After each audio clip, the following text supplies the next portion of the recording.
So, very good morning to all the attendees to this webinar organized by Textile Association of India Mumbai unit. I hope all of you are safe. First question. This webinar topic is how can the Indian textile industry reboot its business and encash upon global opportunities? Well, let me quickly talk about Textile Association of India, who is the organizer of this event. Textile Association of India is a very old institution of textile technicians, and the Mumbai unit has been undertaking a lot of activities. This year, a conference could not be held because of this situation, so this webinar is being arranged. The Textile magazine is our media partner for this webinar. I welcome all the panelists. As you know, the panelists are very experienced, and therefore the webinar has got an extraordinary response. So far, we have more than 1,200 registrations, and this is really heartening to us. I will be the moderator of this webinar. My name is Gurudas Aras. I'm the director of AT Group, which works in the textile engineering across the entire value chain. So I'll quickly give an introduction of today's panelists, and after that I'll just set the ball rolling. First and foremost, I have a pleasure to introduce Mr. R.D. Udeshi. Mr. Udeshi doesn't need any introduction. He is actually a father of polyester business. By qualification, he is a cost accountant, and he has an intricate understanding of global and Indian textile and polyester industry.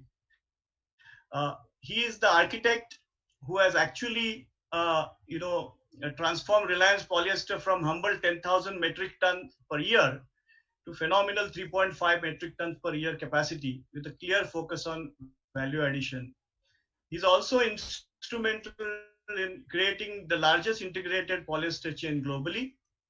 Mr. Udeshi has also been instrumental in creating polyester chain platform in Malaysia by acquiring large integrated polyester and textile business of Hualong, presently named as Recron Malaysia.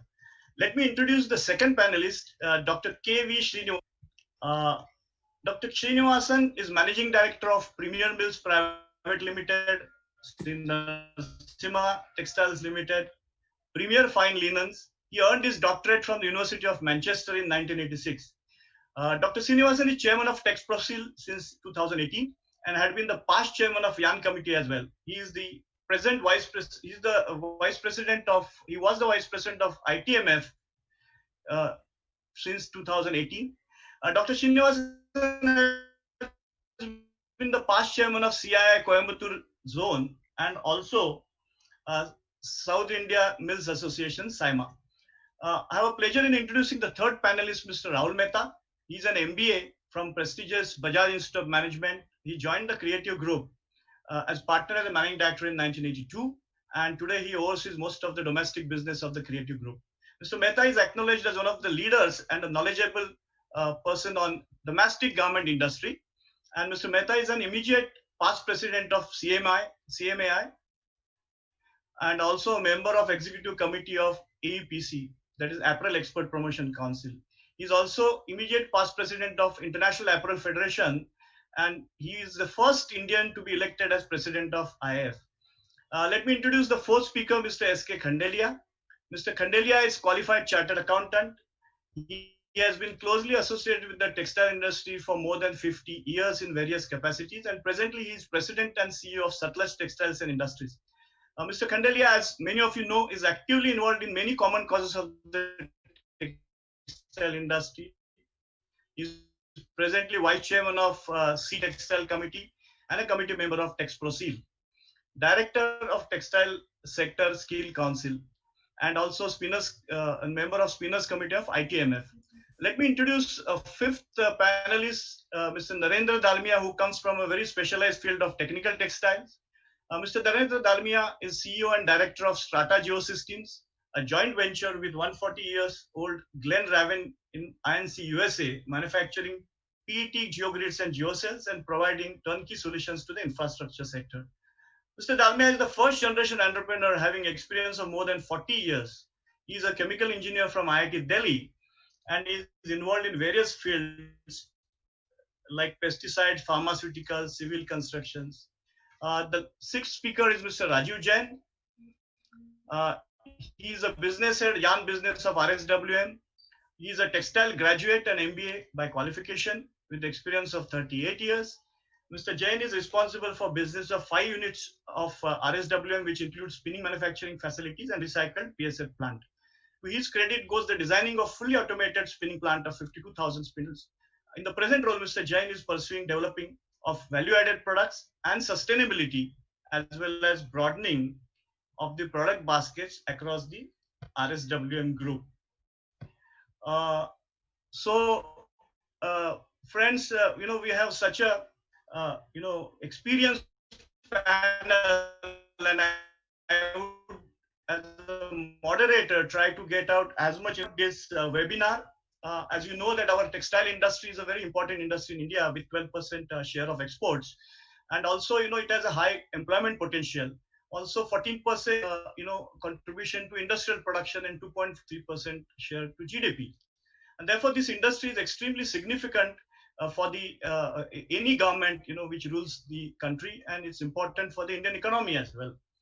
However, as all of you know, since 2019, our industry is really suffering because of economic slowdown, liquidity crunch, demand contraction. And this COVID pandemic has really come as a big blow for our industry, which was already in trouble. Now, due to national lockdown, the industry was closed down for a very long time, which have reopened gradually and partially. The industry is facing three serious challenges on the fronts of labor, because the migration of labor has happened. There's a big problem now, cash management, and also uncertainty over the demand. And therefore, the leadership of the Indian textile industry is facing enormous challenge post-COVID now to get the operations back to normalcy and get the growth back. The objective of this webinar is to discuss the present challenges the industry is facing and try to get some solutions how the industry can come back to its own feet. Another objective is to guide the industry how they can reboot the business with new approach and new innovative strategies post-COVID era. The changing geopolitical landscape is giving tremendous opportunities to India, since people are expecting the business will gradually shift out of China. So we will all seek, the answers to many of these questions connected to this subject. Let me start the, asking the panelists one by one on the, questions related to today's topic. The first question is common to all the panelists. I would request you to give your answer in 2-3 minutes, be brief. In the backdrop of COVID pandemic, which is affecting the business across the spectrum of the industries, and especially our industry, which is highly leveraged, what is going to be the major challenge, or what are going to be the major challenges for you as a business leader, and what actions are you taking for the business continuity in your respective companies? May I first ask Mr. Udeshi to respond? I think the biggest challenge for all of us is to start the industry. I think that is number one. Number two, the availability of the labor, which becomes another issue. So a lot of migration has taken place from various places to their respective hometown. So how fast we can bring the labor back to their states and to their workplace will be the second challenge. Third challenge would be the creation of the demand. We strongly believe that every rupee person spends, how much he will allocate for clothing and fashion garment, that also becomes the issue. And the last challenge would be the movement of the product from one place to another place. So I think that the industry needs to find the ways and means how to have a multi-modal transport So you have a train, you have a goods train, then you have a lorry transport combined together and allow the product to move from your factory to the respective places. And the last would be how fast the shops, the retail shop starts their activity, number one. How fast the process house starts their activity, because they are the people who are going to create and consume the gray fabric, and how fast the loom starts operating so that they will create the demand for yarn. I mean, I would put it, these are the ways in which how the challenges are to be met. But I was just talking to all the panelists uh, that, nowadays, I think the way of doing the business has changed. People don't think that we need to go to office, but sit at home and then have a discussion, have a webinar, have the VC, and get the work done. So I think this is a new way of doing the business, which is going to change the life of the people, which is going to change the method of doing the business. I think these are some of the things I would put it as challenges as well as solutions. Thank you, Over. thank you, Mr. Udesh. Mr. Khandelia, can you respond to the same question? Uh, you have to unmute, Mr. Khandelia. You have to unmute your mic. Unmute, yes. Yes. Yeah, Mr. Khandelia. Sure. Good morning to everyone. Mr. Araras, I will take little more than 3 minutes, because this is the most important question and all other things are very normal. Many things have been said by Udeshiji. Yeah. So first of all, let me hope that everyone is safe and healthy. I would like to add what Udeshiji has said, that I will first, your question, the background of the question, I will call it as an event, that is the black swan event, and which is totally unpredictable, have enormous impact, extremely rare, with severe consequences, catastrophic damage to the economies and businesses. You have mentioned about the textile industry. As you have said, that the textile industry is no exception. Since last more than 3 years, the industry has been struggling due to one reason or the other, and this COVID has aggravated the crisis. So now the depth of dimension of this pandemic is not yet known. When it will be over, it will be anybody's guess. Then the question of challenges and the steps which we have taken, there are many challenges. There is a long list.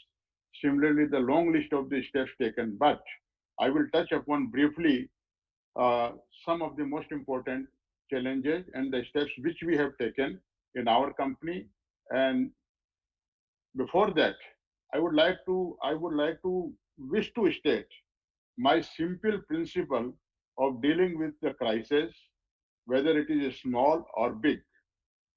And this has been inspired by only 2 lines from the Holy Ramayana, and which says, "Jas jas sursa badan badhawa, tasu dun kapi roop dikhawa."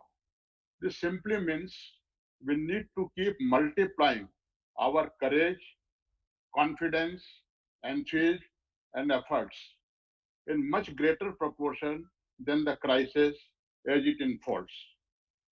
And I have given the same message to my people, and my team is confident that we will come out of this crisis, whatever the depth, dimension, and duration of this crisis may be, and will emerge more stronger than ever before.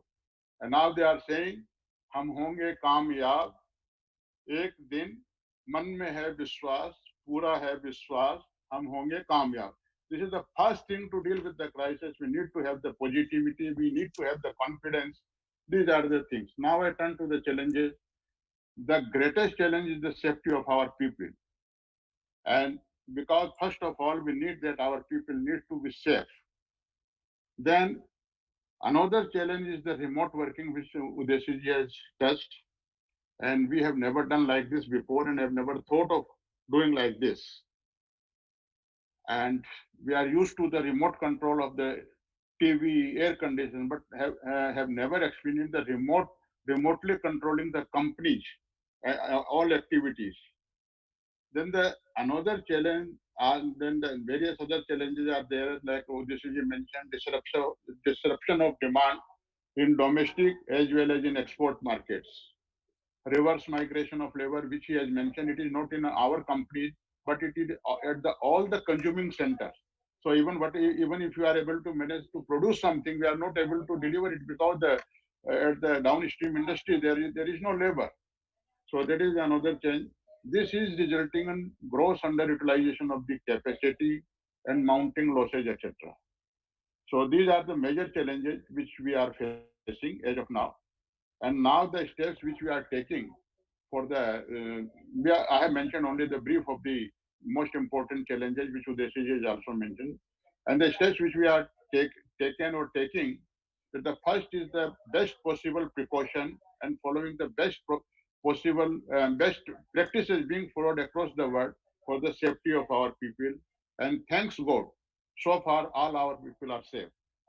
Now remote working has become the new normal. As Udeshji also said, we are doing virtual meetings. We are virtually controlling each and every activity of the company, our marketing offices.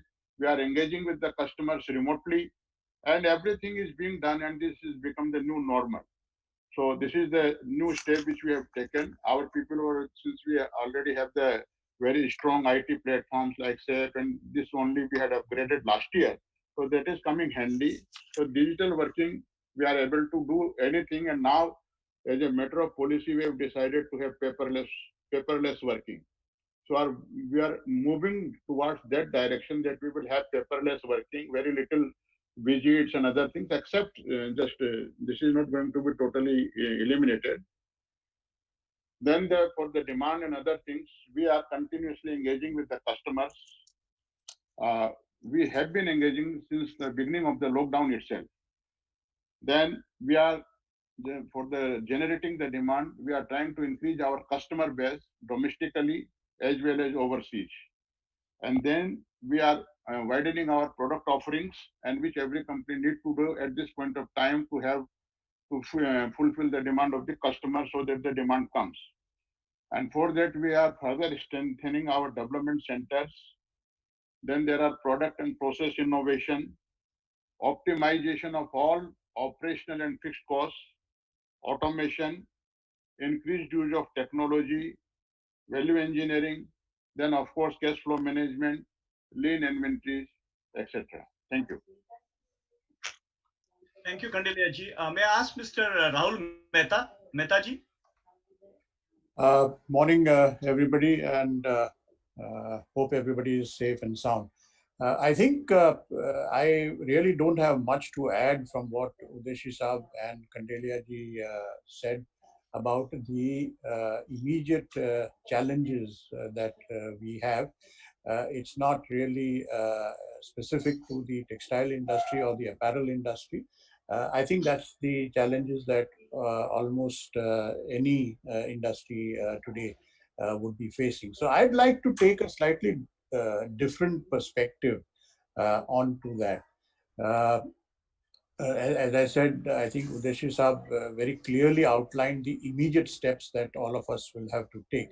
But looking at it a little further in the future, it's obvious that we cannot continue doing things the way we have been doing. Circumstances have changed, the situation is changing, the way we do our business is changing, the way we plan is going to change, the way we strategize is going to change. So therefore, the biggest challenge I think that businessmen and industrialists will face today is the changing of the mindset. How do we actually change the entire way we are thinking about our business? That is going to be our biggest challenge. And how do we change this mindset? Because there is an old saying that it's difficult to change a man, and it's almost impossible to change a successful man. And let's face it, the industry by and large has been fairly successful. So it's going to be very difficult for us to change. And I feel that the biggest obstacle that our industry in particular is facing is the fact that our leadership has been there for a long, long time. We will have to create an entirely new set of leadership. And in my opinion, this is going to be the biggest challenge. The owners, the directors, the proprietors, the industrialists are all, you know, 70 years plus, if I can say so. No, no disrespect, because I'm also on that cusp. But I think Udeshi Saab will remember in one of the previous seminars, the topic was evolution of new ideas. And I, at 69 years old, was the youngest of the panelists. So I said, now, how do you expect 69 and 70 and 75-year-old people to really bring about a total evolution?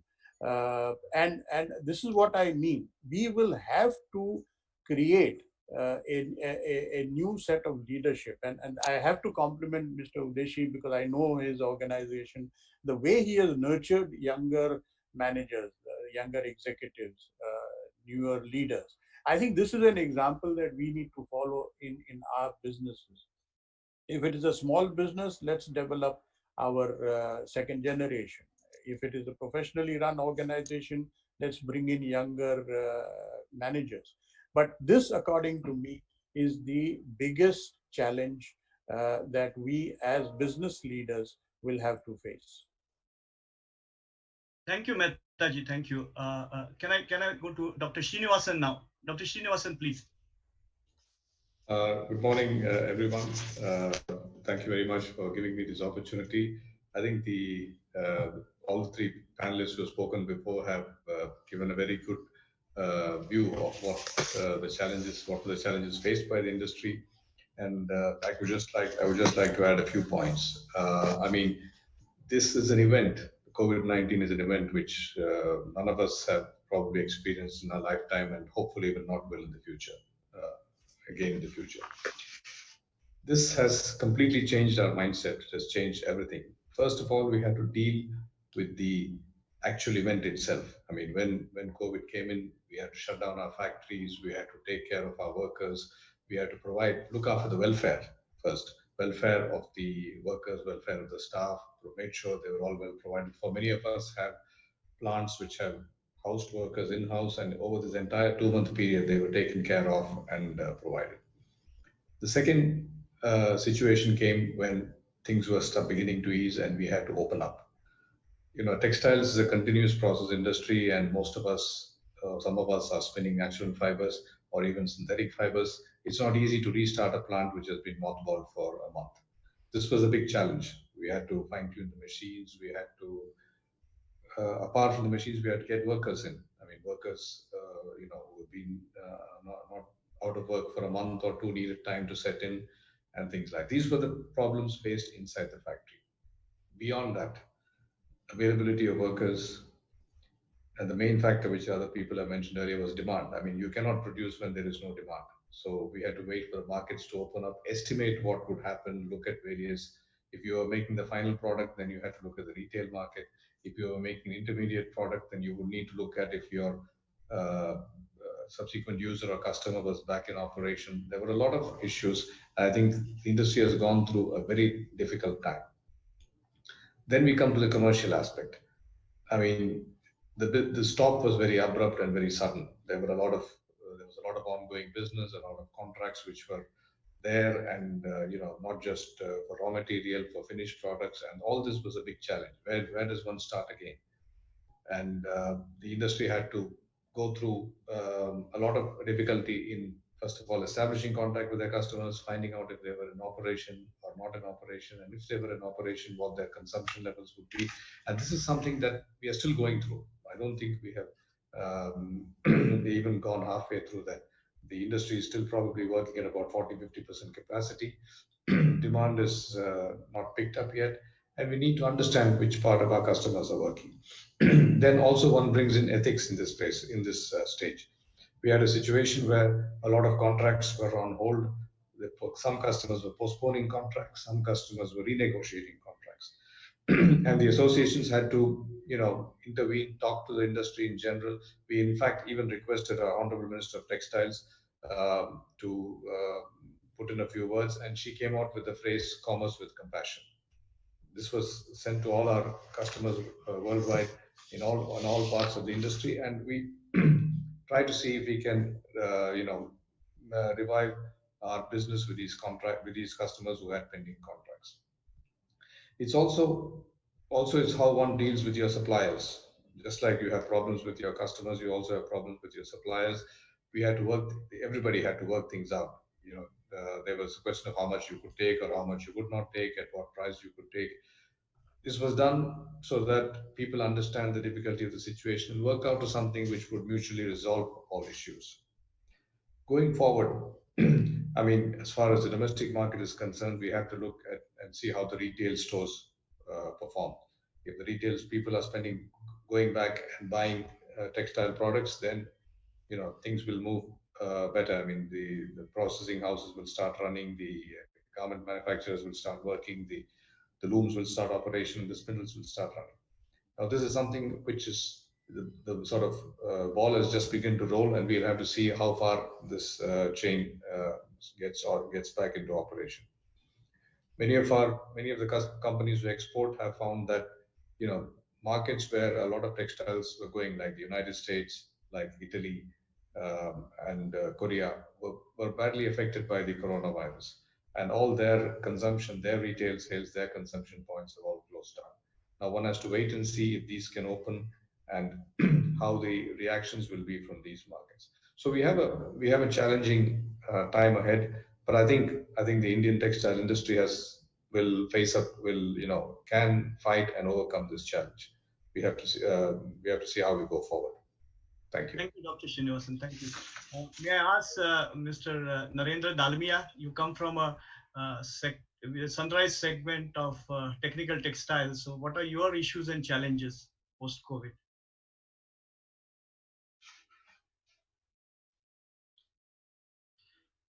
Yeah, Mr. Dalmia, can you unmute your mic? Yeah. Good morning to all the panelists and all the participants. See, eminent speakers have said many things they have said everything about the crisis and the challenges that faced.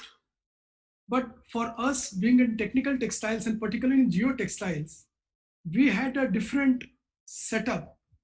Our products are being used in the infrastructure sector, which is in the road sector mainly. And world over, the infrastructure sector was considered as an essential sector, and it did not stop. So we had pending export orders, and in fact we were under pressure to rush the dispatches, otherwise we would have lost the customers. So we patiently waited for the plant permission to be given by the government of India. When we started anticipating the problem, we kept all the migrant labor duly paid off and duly safe. Of course, maybe 35% people left despite that, but we could retain many of them, and we could quickly get the plant started as we had the permission. And we started rolling out our production, and we started dispatching for exports. Of course, there were challenges like the logistic for export was very severe. Empty containers were not available, trailers were not available, then port formalities were not being fulfilled in time, ships were not available. But despite that, we somehow struggled. We divided our dispatches into ICD, TUM, as well as to JNPT and to Hazira port, so that wherever we can find a avenue, we can dispatch our containers. On the other front, on the domestic front, Government of India came out with the strong mandate that road construction should be considered as a priority sector, and they should start ASAP. And accordingly, we could start our own job sites where we work, and that's how we could start dispatching to the domestic sites also. Of course, it came with a lot of challenges, but I'm happy that we found an opportunity to do something where it becomes a activity for us, a productive activity for us. On the other front, of course, it gave us an opportunity. Every problem brings an opportunity. It gave us an opportunity to improve our systems, as Khandelia said, made it paperless, made it seamless, made it more connected, had the team fully motivated that let's not look at it as a crisis, let's look at it as a opportunity, look at our cost controls, look at our quality improvements. And this is what all we did in the first 6 to 8 weeks of complete lockdown, and we could achieve quite a good result because of this. Thank Very you. good. Thank you, Mr. Dalmia. Mr. Jain, can you tell us something about it? How you handle the challenges and issues? Thank you, Mr. RS. Let me first candidly express my lot of thanks to you and the TAI for giving us this opportunity to be a part of this elite panel and interact with the wonderful select crowd all across. And also, as you informed us, and participants have joined from all across the world. Also, many participants are there from overseas, right? So it's a wonderful opportunity and the forum created, and thanks for that. As far as COVID pandemic is concerned, while it is quite a painful and point which has given a big dent to the whole industry, the lives and everything, I look at it from the positive side as well.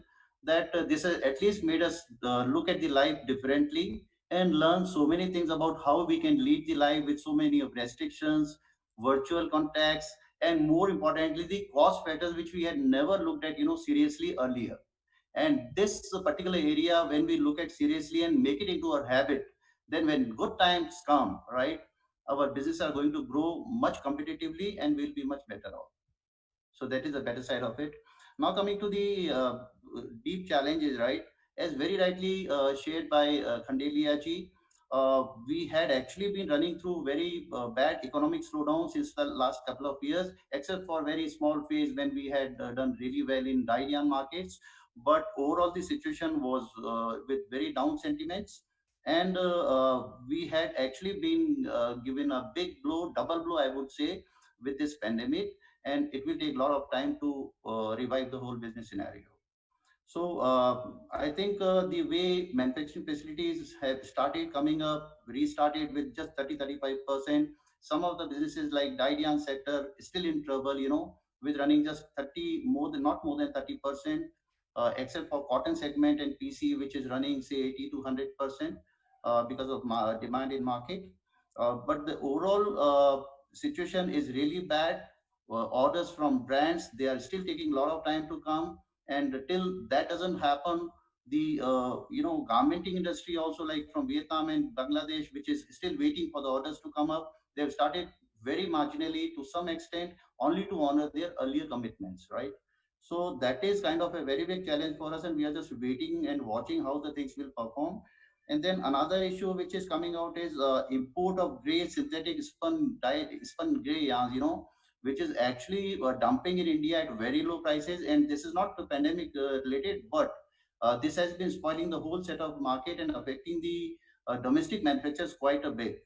Already the matter has been taken up legally, and let us hope that some anti-dumping duty is imposed on such yarns, so that we become we see the survival for industry. And then as far as migrant labor is concerned, actually, again, we look at it, it's kind of a blessing in disguise. I should say that. But as we are running, not able to run actually not more than 30-40%, the whole business is. If those workers won't have migrated to their homes, how would we have handled those workers? So good that they are spending, they have gone back their homes, they'll be spending time with their families, because psychological they were under a lot of pressure. They had wanted to meet their families. So let us wait and watch and have that optimistic approach and expectation that when we are going to start the business beyond 30, 40, 50% or 70%, we should be having that strength to call them back. And that depends upon the culture you are providing the company, right? So I look at it this way. And then comes retail businesses in India still not opening in major markets. That is again a big challenge. Price pressure, another very big challenge which we are going to face for maybe next 6-7 months. and then RCPF industry, recycle fiber industry. Many of the entrepreneurs have already spent money on that, right? And current situation with crash prices of virgin fiber, pet waters, hardly any availability all across, no tourism, no hotels, no malls, And what is going to happen with this industry? That's again leaving a big question mark on the survival of this industry, at least for next 5 6 months.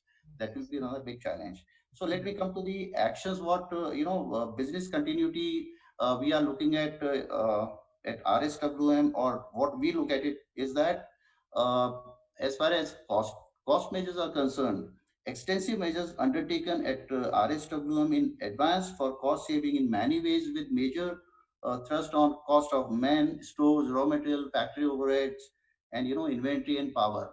The way we are looking at it now, we never actually done that much of extensive efforts earlier, and this is going to be a wonderful result which we are going to see in times to come. Special thrust on promoting more value-added yarns. That is the expertise of RSWM, as everybody knows. We are further going to take biggest advantage on that, especially at these times, and with creating more range of products. Already we are into it with exclusivity and much newer products already brought out in the market with newer. Mr. Jain, I'm sorry to stop because we have a lot of discussions to happen further. So if you don't mind, I'll move to the next question because I think you have covered it quite well. I'm going to have a question for Mr. Udeshi, a very pointed question, because Mr. Udeshi heads the polyester business of one of the biggest polyester manufacturer in the country, Reliance. One of the reasons for India's lowest share of global textile trade is the lack of broader product basket, mainly because India misses out on many synthetic-based products. For example, like winter wear, performance products, sportswear, activewear. What, according to you, can be done to increase the production of synthetic-based products in our country so that we can participate, in a larger spectrum of the export basket?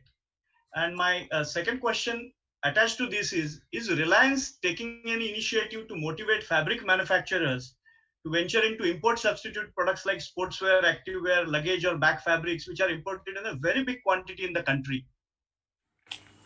Yeah, Mr. Udeshi. Yeah.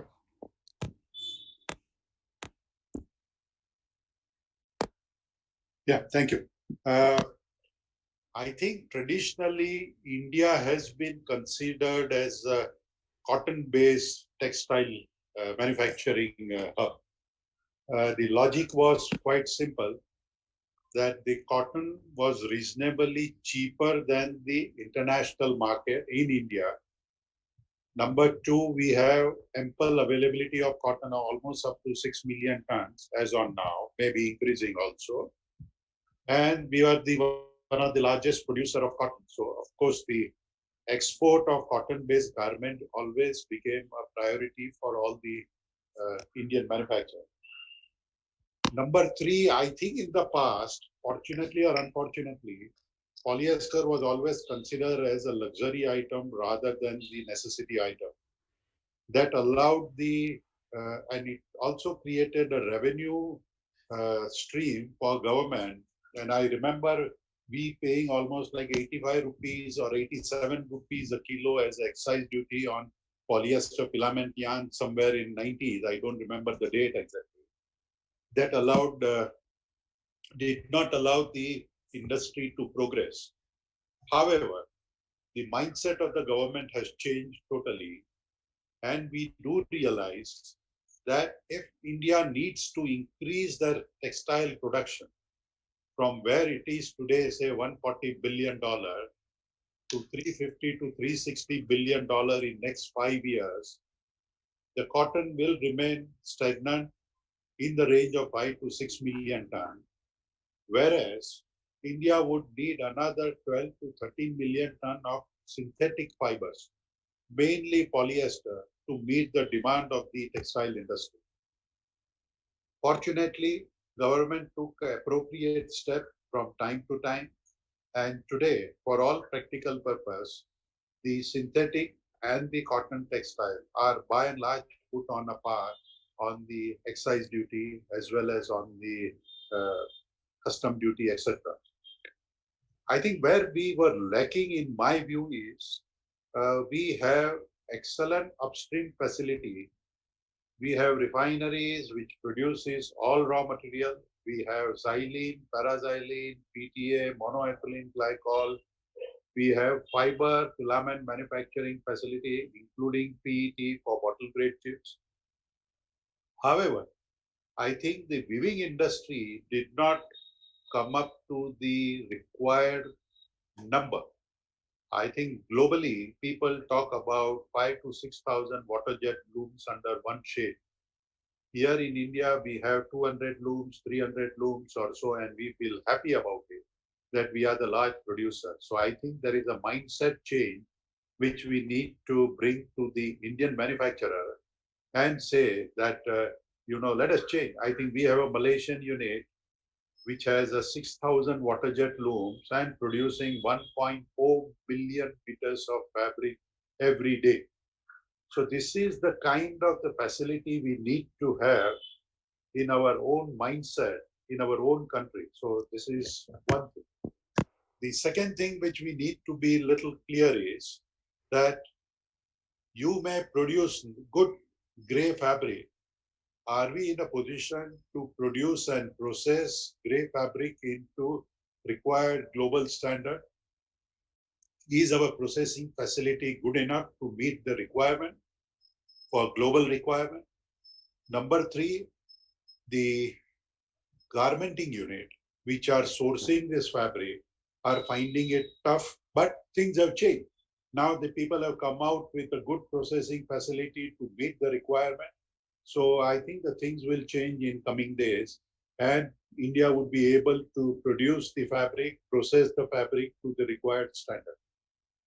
I think the question would be, I think I would consider the COVID as a threat as well as COVID as an opportunity for all of us. We have seen that there is a geopolitical issue where people have started thinking that whether we need to find an alternative to China for sourcing the product, whether India meets that challenge and bring those products into Indian system rather than this product going to Vietnam, going to Bangladesh, going to Sri Lanka or to other countries. So we need to bring to that challenges into our system and meet the requirement. I think this is my earnest request to entire industry. I think let us work together to bring the industry and reach to the level, because to meet $350 billion, you need to export almost like 150 to 160 billion dollar of textile, which is today restricted to 35, 36 billion dollar. So let's work together to bring this challenge into opportunity and create a brand name for India, made in India, rather than made for India and bringing product from outside into India. Thank you. Thank you, Mr. Udeshi. Very well said. We have covered synthetic, so now I'm coming to cotton segment. I'm putting a pointed question again to Dr. Srinivasan. Dr. Srinivasan, you are the present chairman of TexProsil, which is for export promotion of cotton textiles. India is a very strong player in cotton yarn exports, but in the last couple of years, we are seeing that India is losing a share to Vietnam for some reason. What, according to you, is the real reason that we are losing the market share in cotton yarn, where we are strong because our industry spinning segment is very strong, and what can be done to reverse that? And second part of the question is, how do you see the exports of cotton yarn and fabrics in the post-COVID time? Do you see that India can increase its market share in the global trade in cotton textiles? Yeah, I think it's a very, very interesting question. India is very strong in textiles, as pointed out by Mr. Udeshi. We have a very strong base in cotton. We are the largest cotton producer in the world. We also have a very big spinning capacity, weaving and finishing capacity. Indian cotton yarn is exported to several countries worldwide, and India is the largest supplier of cotton yarn to over 25 countries worldwide. India is also the largest supplier of home textiles, even to a big market like the United States. In over 10 countries, we have more than 20% share in global exports worldwide. And India's market share has been gradually increasing. Now, Vietnam is something that has happened in the last, let's say, the last 5 to 6 years. The background is like this. When the original agreement was made to have a trans-Pacific partnership, it was decided that Vietnam would be the hub for manufacturing.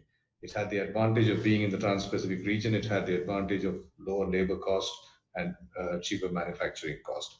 So this was the policy, and it was a policy based very well. I mean, it was, they even had a yarn forward rule where the garment produced out of yarn spun from Vietnam would have a lower duty and things like that. So this was the advantage which, and on which a lot of investment was made in Vietnam, and a lot of factories were created in Vietnam.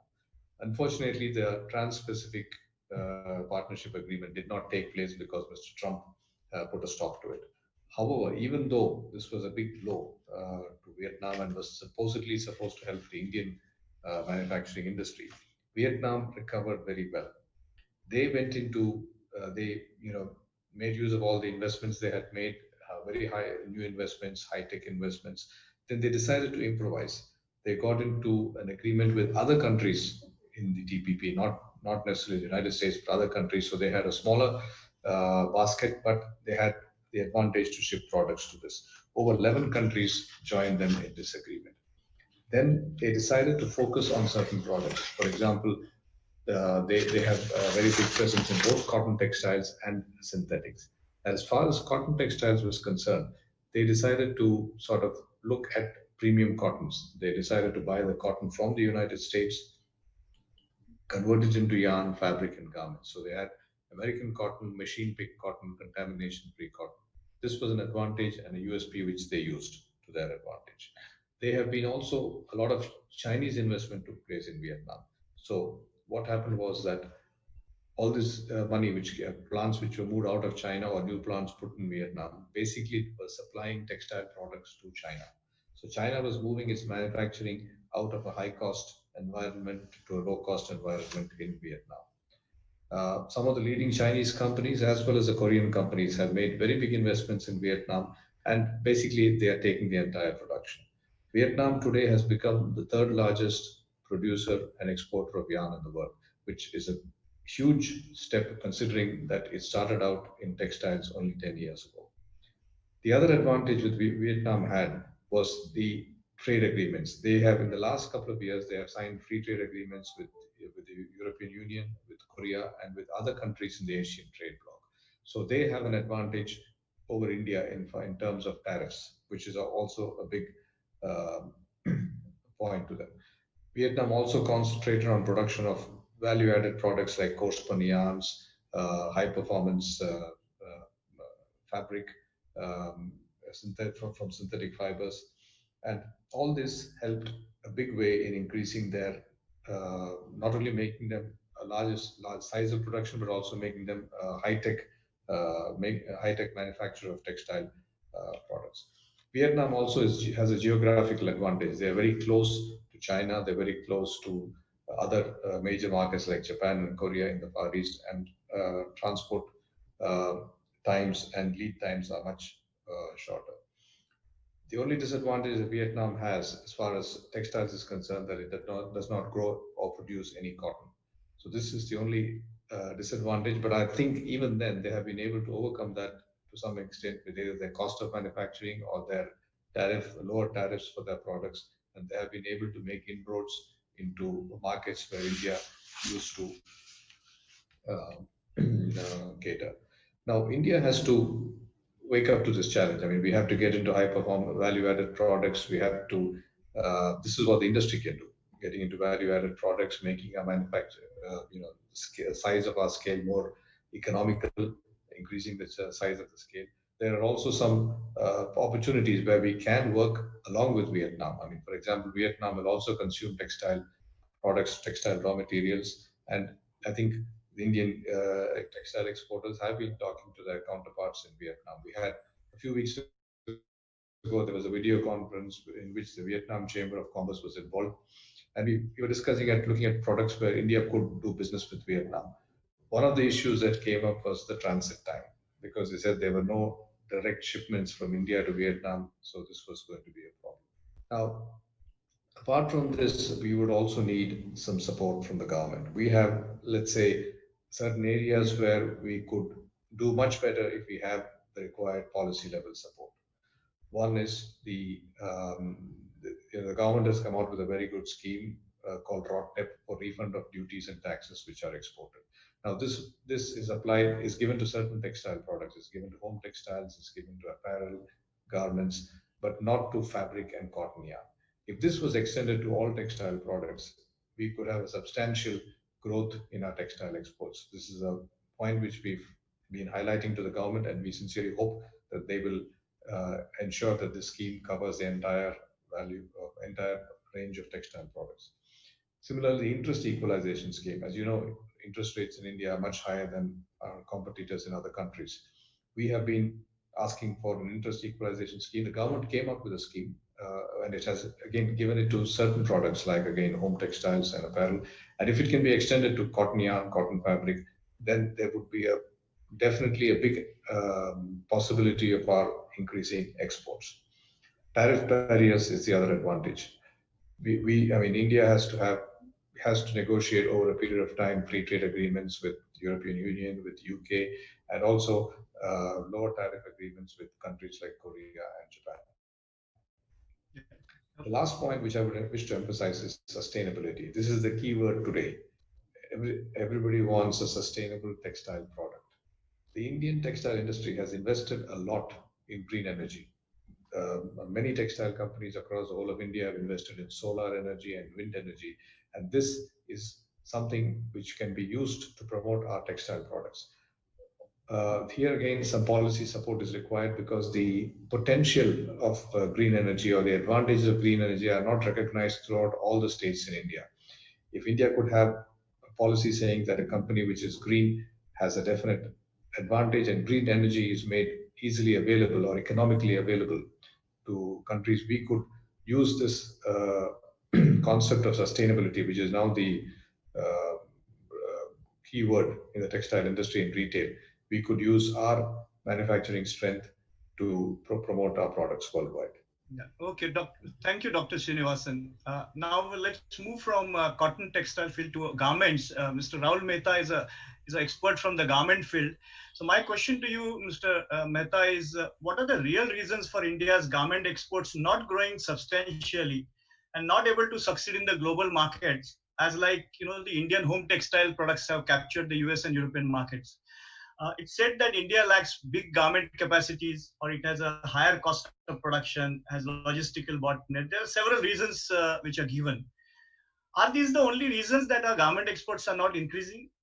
If we want, suppose the apparels to be our growth engine for exports, like China, Bangladesh, what necessarily needs to be done by both the industry and the government? Mr.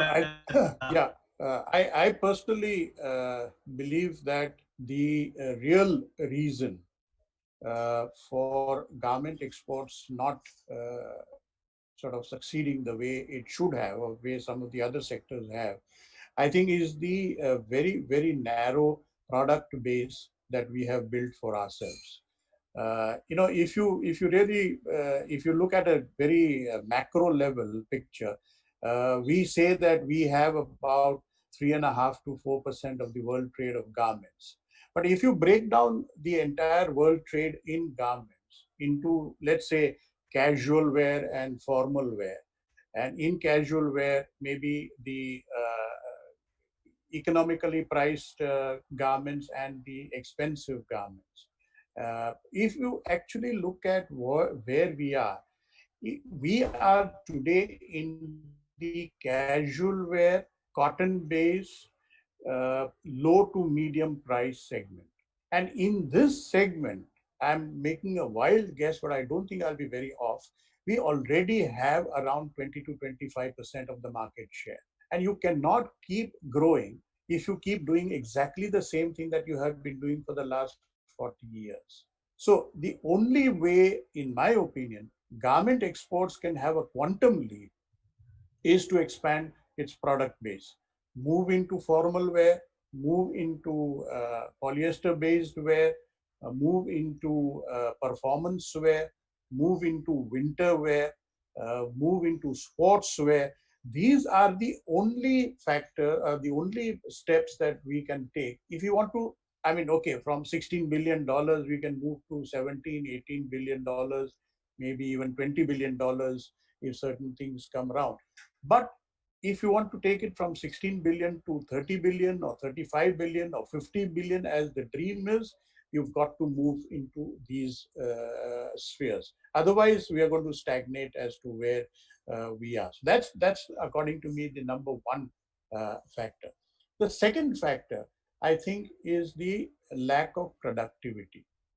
We have never, as an industry, as a garment, I'm not talking about textiles, as a garment industry, we have never paid attention to the question of productivity.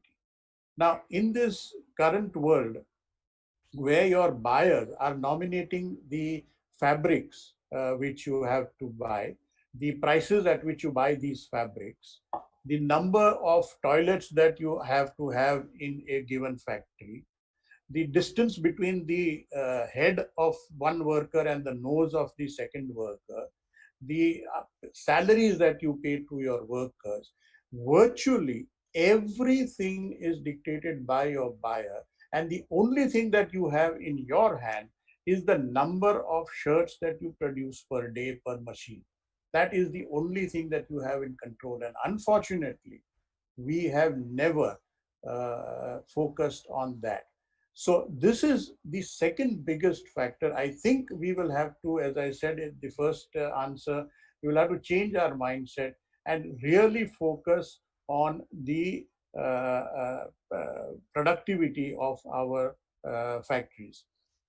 I think the third factor that you will need to look at is our scale. Traditionally, Indian garment manufacturers have always been scared of scale.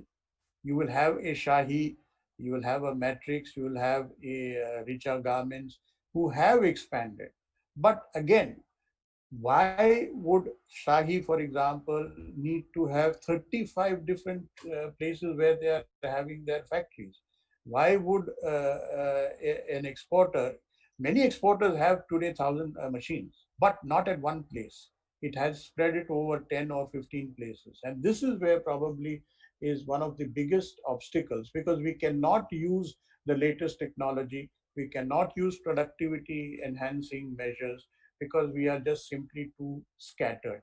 So we have to stop being scared of scale. We have to be stop getting scared of unions, of labor unrest.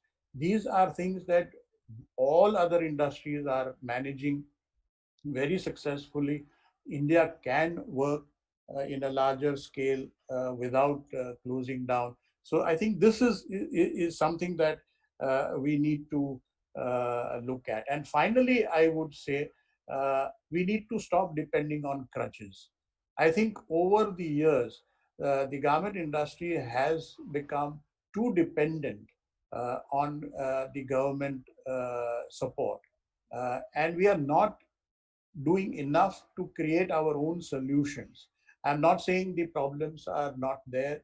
Yes, we are outpriced by Bangladesh because of their FTAs. Yes, we are having a higher cost of production, but we need to move out of these things. We have to move out of these obstacles and try and resolve things ourselves. There are hundreds of industries which don't get any support from the government, and yet they are thriving.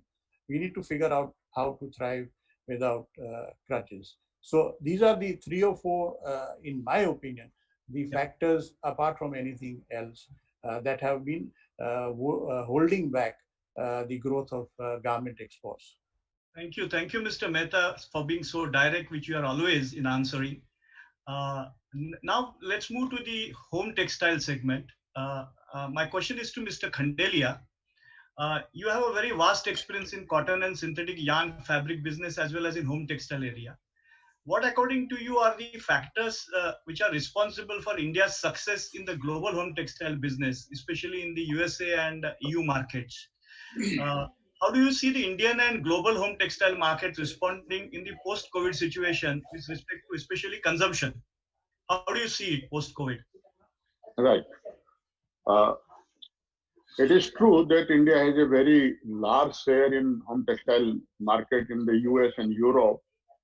And as Mr. Mehta has said, that these development has taken place, this growth has taken place in the existing circumstances, which everyone keep on complaining that this is not there, this is not there. But these companies has not only thrived, but have progressed continuously. The simple reason is they have world-class manufacturing facilities with the scale, quality, design capabilities, product and process innovation, market-oriented approach, organic and inorganic growth, acquiring brands outside. So they have been working differently than all which we used to work. So that is the reason number one. Secondly, the Indian home textile market started when these industries were getting dismantled in USA and Europe because of the higher cost. So these were getting phased out. At that point of time, Indian home textiles like sheeting, towels, drapery, upholstery, all these things, those started getting exported and manufacturing started in India. So that is the another reason. But the major reason is the scale and the orientation toward the market and all those things which I have said to you.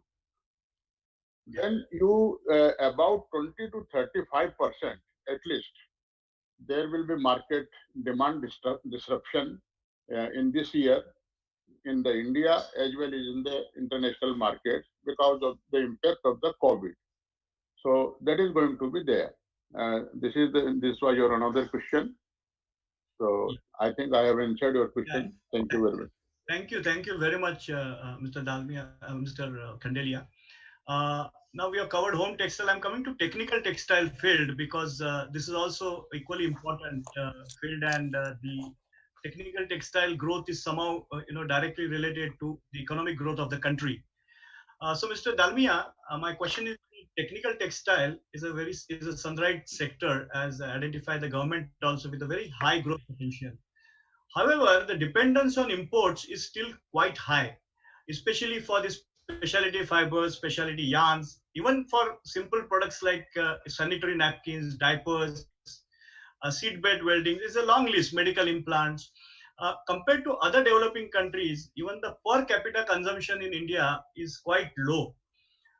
According to you, what should be done to reduce the dependence on imports, part number one, and make India Atmanirbhar in technical textile? And my question two is, what needs to be done to increase the consumption of technical textiles in India? Mr. Dalmia. Thank you. Technical textile is a very different product. It's a performance textile meant to deliver some engineering solution to any typical problems. So it is important that the manufacturer first understand the engineering of the user side. Like for example, we are making geotextiles, geogrids. Now we have to understand civil engineering first before we can talk about manufacturing a product or providing a proper solution for the civil engineering. So it has to be a marriage of two engineering disciplines, whether it is a medical textile versus textile, or whether it is a agro sector or versus the textiles. So this is why it becomes little more difficult. So it cannot be treated like an ordinary fabric where we manufacture and we put it on the shelf for somebody to pick it up. Having said that, it requires a domain knowledge, first of all, that how it should be manufactured perfectly to the quality specifications. Because if there is a problem in the, like for example, PPE, in 6 months, India has proven that we have capabilities to grow to the second largest producer in the world. I mean, this was a challenge, and the industry has risen to the occasion to prove itself. Right. Now, as a manufacturer, we would say, take any PP very seriously because it is going to prevent a life. It cannot be taken as something where we make a product without understanding the technical specifications. So that's where the responsibility factor comes with the technical textiles. When we are making geotextiles, we are supposed to use it for making a flyover or for making a maybe container yard or maybe below the railway track. if the product doesn't do well, you can understand the catastrophic problem that we will be faced with. So this is the important message that I would like to give. For any product to manufacture in technical textile, first understand the user engineering, user side of application. And then only we start manufacturing. And then again, the user community may not understand the textile. See, for them, it's a very different language. It's a very different engineering. When we started with the civil engineering community, they said, we don't understand textile because we understand steel and concrete, but not textile. What textile can do in holding a bridge? So we had to step out to ensure that we give them a complete technical plugin so that they can use it and they are satisfied on the technical front. Similarly, every product has to go through that process of generation in India, where we are seriously lacking. We are just at the nascent stage of the growth of the technical textile. A lot of effort is required at the industry sector, as well as the consultant sectors, as well as the government of India, to promote the technical textiles. But yes, world over, the market share of technical textile is more than 50%, while in India we are just entering into the double digit. Thank you. Thank you very much, Mr. Dalmia, for a really good insight into the industry. My next question is to Mr. Rajiv Jain. Mr. Jain, you have been part of the automation drive in RSW, and therefore I have a very pointed question for you. Many of the textile mills, after partially reopening, are now facing a big problem of availability of labor because of the migration, and this issue is likely to remain for a longer time. In addition to the labor availability, there are some related issues like skill gap, low productivity of labor, also the age-old labor laws.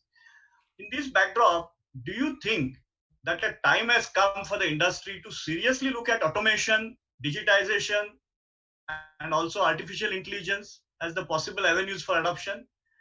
And do you see that our industry will seriously be looking at Industry 4.0 and smart factory concepts post-COVID? Mr. Jain. Well, Mr. RS, you have very rightly raised this issue, and actually at RSWM, I think it was kind of a revolutionary attempt. It took, way back in 2011 with a long-term vision. The way that particular concept was designed with SJ11 plant, which was having the fullest level of automation, all kind of automation which were invented till that time, were you could see under one roof. So that was the class of automation we had actually installed at RSWM, with 62%, 60% something lesser workers engagement, and the kind of productivity we achieved and the quality consistency. It was just awesome. And I feel happy to share here that, at one of the times when we commissioned the plant in 2012, the whole delegation of CTMTC from China had joined LMW to visit this plant, and they just could not believe it when they saw the plant running with so high efficiency, so high productivity, speeds, and everything, because they had till that time seen just speeds of maximum 17,000 or 18,000 RPM, right? So they couldn't believe it, seeing the machines taking rounds of the machines with 22,000 still RPM running. Our workers already very efficiently taking that load also, and the kind of quality consistency they saw through the reports and everything, they were just totally amazed. And finally, I think they went ahead with some installation of LMW plants in China also. So that was the first experience they actually had. And the kind of fullest automation, it has been made so well workable in India with the high expertise we have actually. In textiles, I always believe that the textile expertise in textiles, what we have in India, with governing at key positions in the places like Indonesia and China, Indonesia especially, I think that is a wonderful example of having that superiority on Indian side. So that was it. And the at this plant, particularly if I look at little more, we have even cordless communication network connectivity, with all the machines to generate reports automatic and without any manual intervention, fullest automation of roving transport, package lifted through hangers like babies, to the packing area, fully automatic palletizing, bagging, boxing, everything put together, fully controlled with no man controlled incoming of the workers. So, I mean, it was the most ideal plant, and even now, we proudly claim this plant to be the best in the world after 8 years.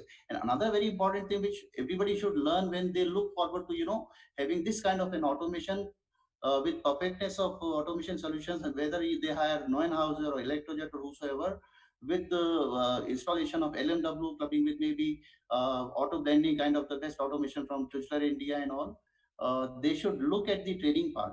That is very important thing. And we did excellently well in that, and our team never had any problem in maintaining this kind of a plant. So that is state of the plant, I would say. And with this situation, when labor is not fully available, pandemic situation is having at every places migrant workers, we are able to run that plant even to any capacity, whatever we want to run right now. So that is the advantage of such plants. So you feel that the future will be for automation and digitization. More and more people will think of getting into this. Perfect. I believe in that. Okay, great. Thank you very much. Thank you very much. My next question is to Mr. Udeshi.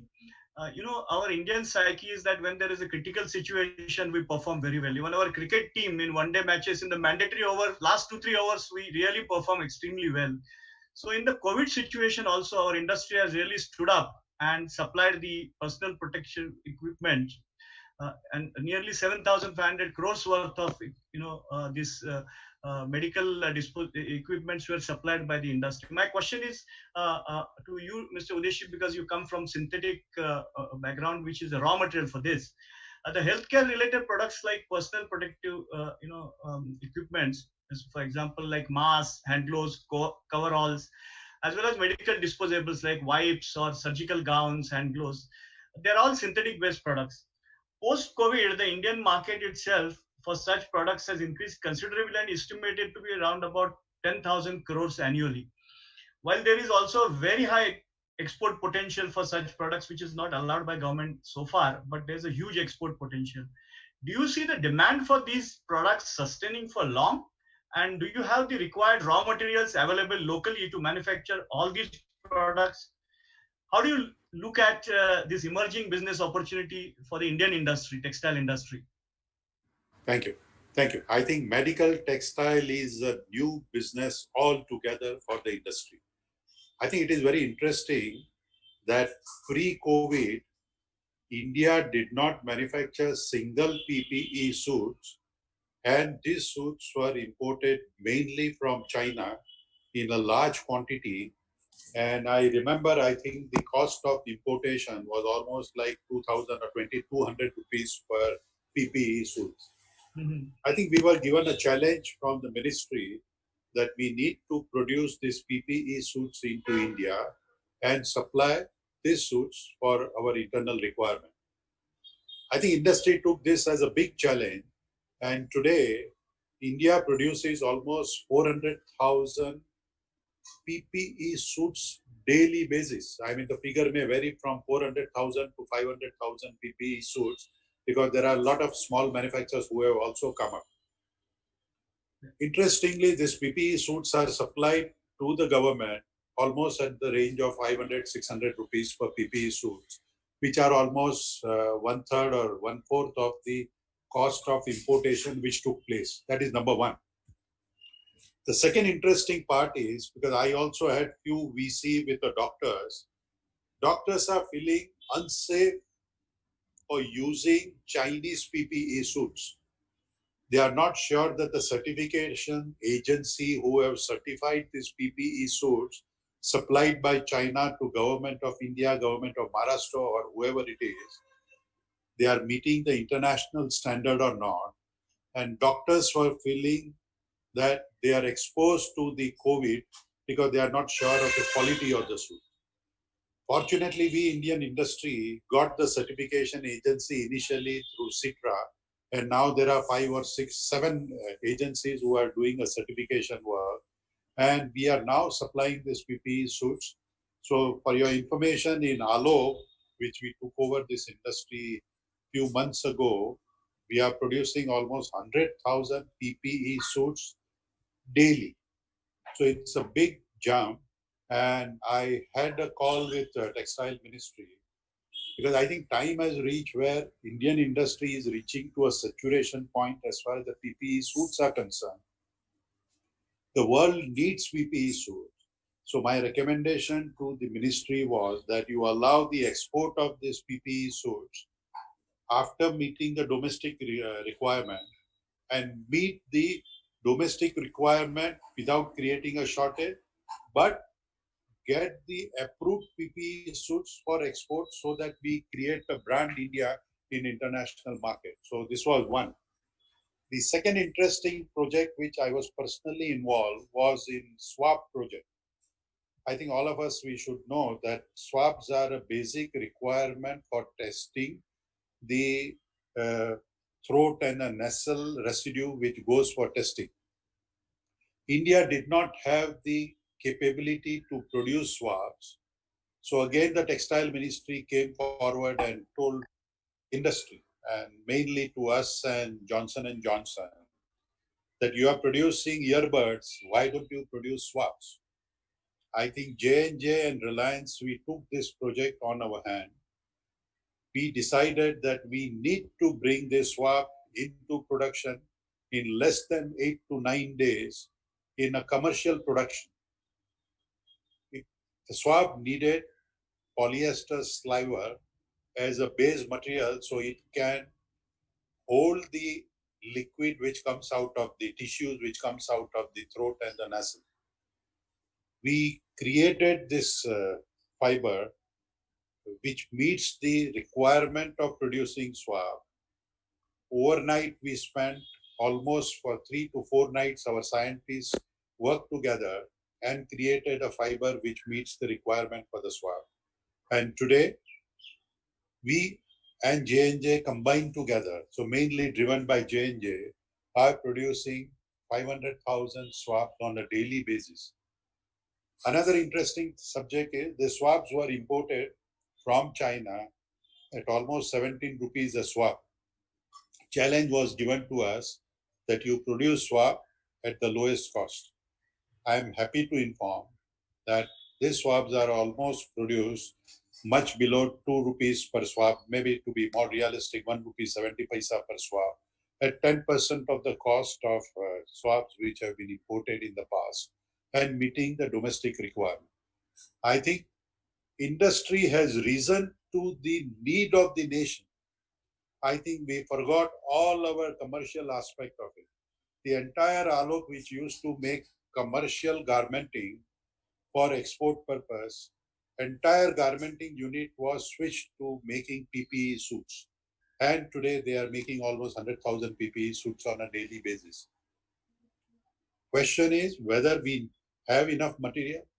I think this PPE suits can be manufactured either by polypropylene route or polyester route, and it needs certain processing and certain chemistry to apply on the fabric to make it acceptable to the chemical requirements, so that the blood does not penetrate through the system and goes into the human body.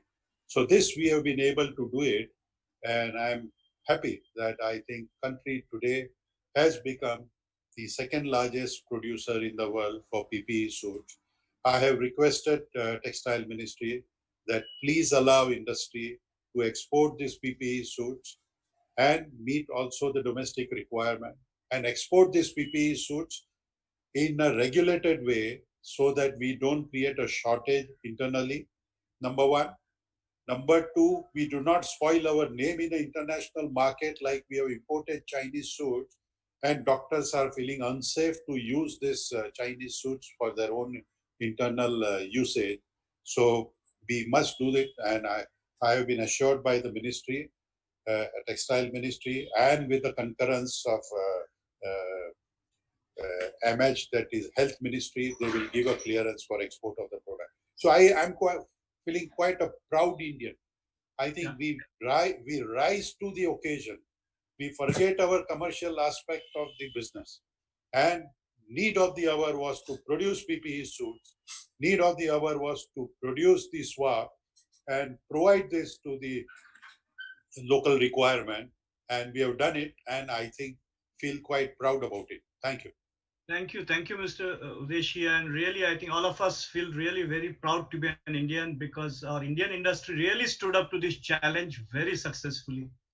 My next question is to Mr. Rahul Mehta. Uh, there's a lot of anti-China sentiment growing across the world because of COVID. Uh, do you see the global buyers turning to India now and making it a major supply base for apparels? What are the chances that garment buying will shift more to Vietnam and Bangladesh than to India? And if so, then what can be done to pull these buyers to India? Mr. Mehta.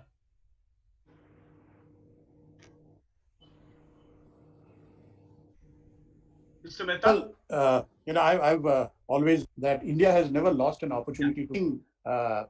Here is an amazing opportunity available to us because yes, there is an anti-China sentiment across the world trade.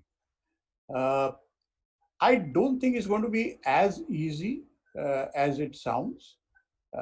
Too many materials, products, processes are all dependent on either China or Chinese technology. But you're right, there is an opportunity available. Will we be able to take or grasp this opportunity? I think it will depend on a few issues. Number one, I think we will have to increase our scale. As I mentioned earlier, we typically are scared of scale. We will have to get over this phobia and we will have to increase our scale. Secondly, I think we will need to move away from the traditional strengths of China and create our own areas of strength. Now, for example, earlier on, the world was always looking at compliance as a major determining factor as to whether they will buy from you or not, both as a unit as well as a country. Sri Lanka, for example, was always known for its compliant factories.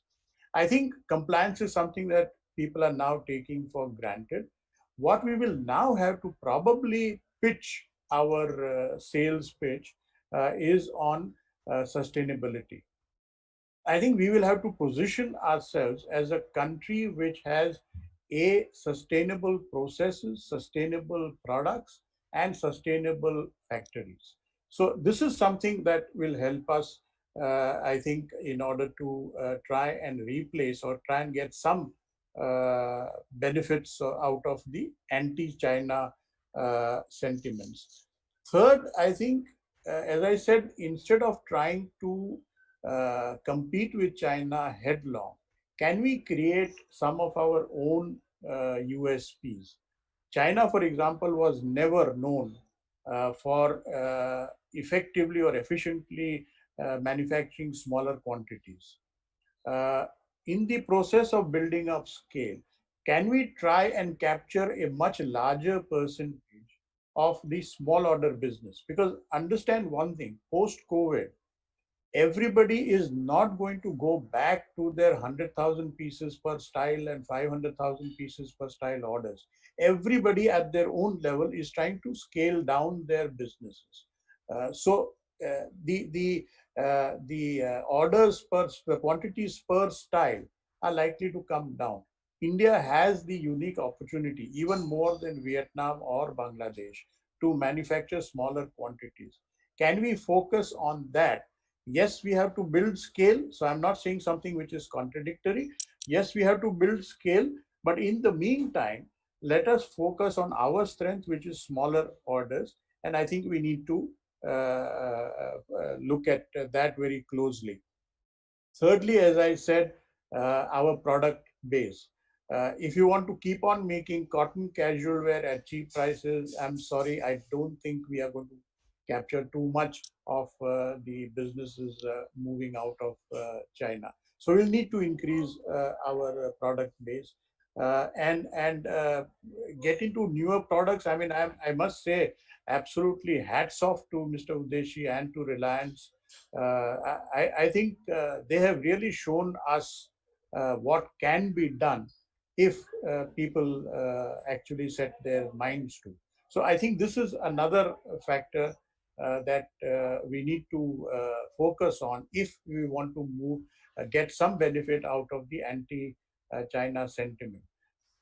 Keep in mind that whilst there is a huge anti-China sentiment and everybody is talking about it, like every other media hype, the people tend to go back to the way they were thinking before or the way they were doing before. So yes, there will be people experimenting with us. There will be buyers wanting to get substitution from us. But the moment the world goes back to its normal self, I think people will tend to go back. So let's not read too much into it. Let's not start dreaming that people will stop dealing with China, that China will collapse. That's not going to happen. Yes, there is an opportunity, and I'm sure we can and we should take some benefit out of this anti-sentiment. Thank you, Mr. Mehta. My next question is to Mr. Khandelia. Mr. Khandelia, you also handle man-made fibers and yarns. India is the second largest manufacturer of man-made fibers and filament globally, but its share in the global synthetic trade is absolutely minimal. Textiles annually. So, what are the real reasons for so much of big quantum of imports, in spite of enough capacity of synthetic raw material availability and also the downstream manufacturing in the country? Are these any special kind of synthetic textiles that India cannot manufacture? What are the reasons for this? Yeah. Uh, some of the reasons Mr. Udeshi has already pointed out, and Mr. Mhm. Mehta has also touched upon that. One is that the textile fiber has always been, this man-made fiber has always been discriminated in terms of duties and other things, so that it could not take up. Number Mhm. one. Then we have a very fragile value chain. We are strong in something, but the good quality processed fabric is still missing. So suppose if a garmenter wants to shift to the synthetic based garments, which are being demanded by the world in huge quantity, as you know, in the world, the major share is of the synthetic, that is two-thirds, and one-third is only the cotton, whereas in our case it is reverse. So the traditionally the man-made fiber has been discriminated, and still uh, there is inverted duty structure. So that is also creating big hurdle in creating the capacity. For example, before the GST came, we were in the process of evaluating to set up a 1,000 crore plant for manufacturing man-made fiber-based processed fabric of world-class quality. But as soon as the GST rolled out, there was 18% GST on machines and other things. So since there were inverted duty structure, it was difficult to get used that duties, and that was becoming the cost of the project. So we had to abandon that project. So this type of hurdles has been there. It is absolutely no, it is totally incorrect to say that India can't manufacture these. So far, the imports are concerned, if you will go through the 40 top items being imported, you will find that the most of the things which are being coming to India are in the categories which are not being produced in India due to one reason or the other. Those are the sportswear, winter garments, outdoor fabrics, specialty fabrics. So it is not those things which are getting manufactured in India. So India will have to move to those products, as Mr. Rahul Mehta has also said, there is a huge opportunity. The synthetic based normal apparel even, Yeah. there is the huge opportunity. So we will have to move to the functional textiles. Those are all synthetic based. Then the non-wovens, technical textiles. All these comes under the import of synthetic textiles. Yeah. So this is the major reason. So there is no question that we can't manufacture it. Yeah. And if given the proper ecosystem, there is every possibility that India will ramp up their capacities, will put the new investment, as we are thinking to put up some sportswear facility, and that is also under evaluation. So people are coming forward. We need Yeah. the investment, and for that we need to have the proper ecosystem. Yes. Thank you, Mr. Khandelia. Thank you. See, the Indian textile industry, if it has to grow, there is also one part of the industry, is dependent on, and that is textile machinery sector. So we can't, go without touching this sector. So my question is to Dr. KV Srinivasan. For the growth of the Indian textile industry, the availability of right technology locally made available is extremely important. Today, out of the total machinery requirement of roughly around 20,000, 12,000 crores annually, nearly 60% gets imported. And basically, these are the machines like, auto corners, automatic winders, high-speed shuttle-less looms, processing machines, and even garment machinery like, simple sewing machines or stitching machines. Do you think that, as like in spinning, where majority of the machines are made domestically in India by Indian manufacturers, and Indian spinning industry has become very strong, that we should really urgently promote joint ventures, collaborations to make other machines also in India? And do you see India becoming a hub for textile machinery manufacturing in future? If you have read the book of Dr. APJ Abdul Kalam, in his book, India 2020, Vision 2020, he has written that India has all the potential to become a hub for textile machinery. So what is your opinion, Dr. Srinivasan? I think the success of the textile manufacturing industry is very closely linked to the machinery industry. And a classical example of this has been spinning.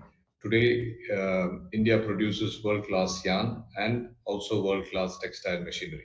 So apart from having the advantage of raw material from within the country, if we have world-class technology for manufacturing machines produced also within the country, definitely that's a tremendous advantage. I also agree that this is not true of all sectors of the textile machinery industry. Maybe particularly in weaving, there is still a lot of potential. I mean, India imports a lot of textile equipment in weaving, processing to some extent, and also in garmenting. If world-class machines can be made in India, there definitely is a possibility that the other sectors of the industry will also benefit. I think to do this, people have we have to probably either invest in technology or bring in companies from overseas to invest in India. And once this is done, I mean, if products are made in India, textile machinery products, world-class products are made in India, they will definitely help a lot in improving the competitiveness of textile manufacturing in India. There is no doubt about that. Also, basically for the textile manufacturing to improve, as I mentioned earlier, we need the manufacturing sector also to grow. If government comes in with an incentive to have to support the industry, which has a very low import intensity compared to other products, the textile manufacturing sector in India has a very low import intensity. If that is acknowledged and rewarded, we're not asking for any special benefits, just a refund of state levies, bringing interest equalization scheme, and recognizing sustainability. If these steps are brought in, definitely there's a lot of potential for the industry to grow. Thank you. Thank you, Dr. Srinivasan. The importance of... Aris, just to interrupt, can I add here regarding the machinery part? You can add very briefly because we are running short of time, Mr. Jain. You can add in 2 or 3 sentences if you can. I just want to make everybody realize that the kind of comparison, if you really want to make between the Indian machinery we have like LMW or Digital India or KTTM, something like that. Okay, there is a huge gap in the performance, workmanship, with productivity advantage of 20 to 25%, and that should be the key to success. And we should depend more upon Indian machinery. Even the lifespan, if you look at Chinese machinery, you have to throw it off after 8 to 10 years. That is the actual situation. Many of them have already replaced it, Yeah. Thank you, Mr. Jain, for your advice. See, the MSME sector is quite important in India. It contributes roughly 45% of the overall production in India. My question is to Mr. Narendra Dalmia, because the majority of technical textile industry in India is in MSME sector, and it needs international exposure in terms of technology adoption or for introducing the new products. Your company, Strata Geosystems, has established itself as a very leading global supplier, and you have been participating in many infrastructure projects, not only in India, but abroad also, very successfully. how could you manage the technology adoption and have become globally so competitive? And how important is innovation and product development for the technical textile sector? Mr. Dalmia.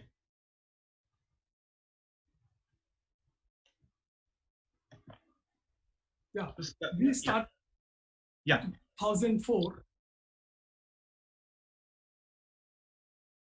Yeah, please, Mr. Dalmia, go ahead.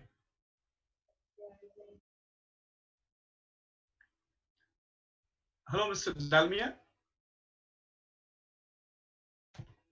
I think there's some issue. I'll move to Mr. Jain for one more question for you. Are you able to hear? I'm Yeah. sorry, the internet connection was a No bit. problem. No problem. Please go ahead. So briefly, I would say we started in 2004 as a joint venture with an American company who were into this space, into this technology. And that's where we had a technical advantage of starting up immediately without any learning required for us.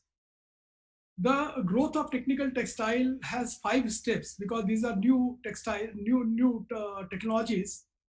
One is to first understand the technical solution and get it vetted by the domain experts. The second is to do some seeding of a project, showcase it to convince the consultants and the government officers. The third would be to scale up the operations, win over the doubts of the people, do it a complete turnkey project, and then fourth will be to let it grow naturally. Innovation comes much later in India. See, we are at a stage where we are nascent stage where we are struggling to get the technology off the ground. Just to share with you, in this lockdown period, we had a great opportunity. For us, the biggest challenge has always been to get the attention of the consultants and the engineers, design engineers, to understand our technology. In this COVID, we could get the attention because everyone was at home. And we started conducting webinar right straightway. And today we get almost like 250 participants. And we could get an opportunity to explain our technology in a much better way, so the doubts and all the misgivings about the technology we could address that. And that is what happens in technical textile, that the startup itself is so painful. It may take about 7 years or 8 years. This process can be speeded up if there is a support from the government of India, who helps us in cutting short this process of adoption of this technology, and then we can grow to a global scale. Of course, we took almost like 15, 16 years to come to this stage and come to the global platform where we started exporting also. Thank you. Yeah, thank you, Mr. Dalmia. My next question is to Mr. Jain. Mr. Jain, I have seen your website of RSWM. There's a message from the top leadership to all the business partners, assuring business and relationship continuity, which is really a great thing, because your leadership is really trying to keep all the stakeholders connected. How important is it to keep all the stakeholders of the organization, that suppliers, buyers, employees, shareholders, motivated in these very difficult times? And what special efforts RSW is taking for ensuring business growth and encashing on these emerging opportunities? Yeah, Mr. RSWM, it has always been very, very serious about paying utmost attention towards customer relationship management. And at different forums, we have been connecting with them and looking to this typical situation of pandemic when everybody was into the calm down situation and everything. RSWM actually expressed deep feelings, and concern towards all the customers, prime customers all across at this worst ever moment of pandemic, which has put the whole world into this particular situation, only for seeing us through with a better and revived tomorrow. So that was one message we tried to give to them.